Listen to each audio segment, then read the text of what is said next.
Hi.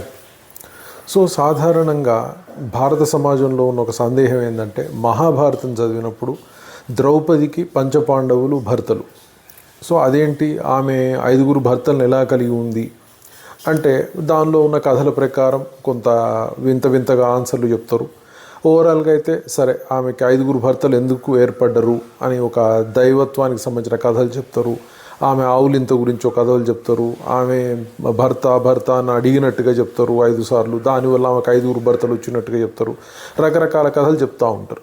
So అసలుకి ఈ ఆచారం ఎట్లొచ్చింది, ఏ దేశాలలో ఉన్నది, అసలు ఉందా లేదా, లేకపోతే కథలో రాసారా అన్న సందేహాలు చాలామందికి ఉన్నాయి. అవి ఈరోజు మీకు తెలుపుతాం. ఈ సాంప్రదాయం మన దేశంలో మొదటి నుంచి కూడా ఉన్నది. అయితే ఇది పర్టికులర్గా మనం చూసినప్పుడు మహాభారతంలోనే కనిపించింది మనకి. ద్రౌపది 5 పాండవులను వివాహం చేసుకుంటుంది.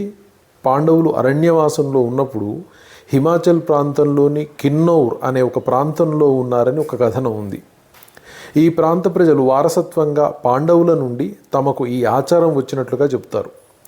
అలాగే గర్హ్వాలి ప్రజలు కూడా ఈ ఆచారాన్ని పాటిస్తారు.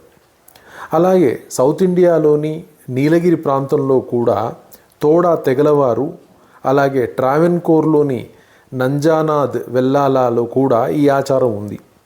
ఉత్తర భారతదేశంలో ఔన్సర్ బావర్ ప్రాంతంలో పహరీలు అనే తెగ కూడా ఈ విధానాన్ని అనుసరిస్తున్నారు. అలాగే పంజాబ్లో కూడా మాల్వా ప్రాంతంలో ఈ ఆచారం ఉంది. ఉత్తరాఖండ్లోని ప్రాంతంలో ఎలా ఉందంటే, ఒక స్త్రీ ఆ ఇంటి పెద్ద కుమారుడిని వివాహం చేసుకున్నట్లయితే ఆటోమేటిక్గా ఆ కుటుంబంలో ఉన్న మిగతా అన్నదమ్ములందరికీ భార్యగా మారుతుంది. ఈ ఆచారం చాలా వింతగా, కష్టంగా, వినడానికి ఇబ్బందికరంగా ఉన్నా కూడా భారత సంప్రదాయాల్లో ఉంది. అలాగే కేరళలో మాల మదేసర్ మావిలన్ అనే ప్రాంతంలోనూ, హిమాచల్లో సిర్మూర్, సిమ్లా, కులు, లాహౌల్, స్పితిలలో కూడా ఈ ఆచారం ఉన్నట్టుగా ఉంది. అలాగే కేరళలో నాయర్లు, తీయలు, కమ్మలార్, ముక్కువర్ ఈ ఆచారాన్ని పాటించినట్టుగా ఉంది.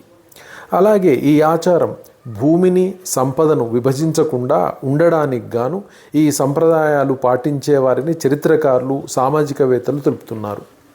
అలాగే ప్రపంచవ్యాప్తంగా మధ్య ఆసియా అంటే సెంట్రల్ ఆఫ్రికాలో లేక్ ప్రాంతం, అలాగే ఉత్తర నైజీరియాలోని ఇరిగ్వే ప్రాంతంలోనూ, కొంతవరకు కెన్యాలో కూడా ఈ ఆచారం ఉన్నట్టుగా తెలుస్తుంది. అలాగే చైనాలో యునాన్, సిచువాన్ ప్రాంతాలలో మోసువో ప్రజలు పాటిస్తారు. బ్రెజిల్లోని కొన్ని ప్రాంతాలలో ప్రజలు, అమెరికా సమాజంలోని మరికొందరు ఈ ఆచారాన్ని పాటించినట్లుగా తెలుస్తుంది. టిబెట్లోని ప్రాంతాలలోనూ, నేపాల్లో ఈ ఆచారం సాధారణమైనటువంటిది. భూటాన్లో కూడా ఈ ఆచారం ఉన్నది. శ్రీలంకలో కూడా ఉన్నది. షెర్పాలలో ఈ ఆచారం విపరీతంగా ఉన్నది. పురాతన గ్రీస్ ప్రాంతంలో కూడా ఈ ఆచారాన్ని పాటించినట్లుగా తెలుపుతారు. వారు ముఖ్యంగా భార్య యవ్వనవతి అయి భర్త వృద్ధుడైనప్పుడు ఈ ఆచారం పాటించి పిల్లలను కనేవారు అని తెలుస్తుంది. ఉత్తర అమెరికా, దక్షిణ అమెరికా ఇలా ప్రపంచవ్యాప్తంగా వ్యాపించిన సంప్రదాయం ఇది. ఏ దేశమైనా సరే, ఏదేమైనా సరే ప్రస్తుత సమాజంలో ఈ పద్ధతి ప్రచారంలో లేదు. కానీ కొన్ని ప్రాంతాలలో, ఈవెన్ ప్రపంచం మొత్తం కూడా ఇప్పుడు కూడా ఈ ఆచారాన్ని పాటించేవాళ్ళు కనిపించడం చాలా తక్కువగా ఉంది. కానీ పాటిస్తూనే ఉన్నారు. అలాగే మహాభారతంలో ద్రౌపదిని పంచపాండవులు పెళ్లి చేసుకునే సమయంలో కుంతీదేవి ధర్మరాజుని సందేహం అడుగుతుంది. అసలు ఈ విధంగా ఒక స్త్రీ 5 భర్తలను కలిగి ఉండవచ్చా అని అడుగుతుంది. అప్పుడు ధర్మరాజు ఈ విషయాలు తెలుపుతాడు. అవేంటి అంటే, జటిల అనే ఒక స్త్రీ కూడా 7 ఋషులను వివాహం చేసుకున్నట్లుగా శాస్త్రంలో ఉంది.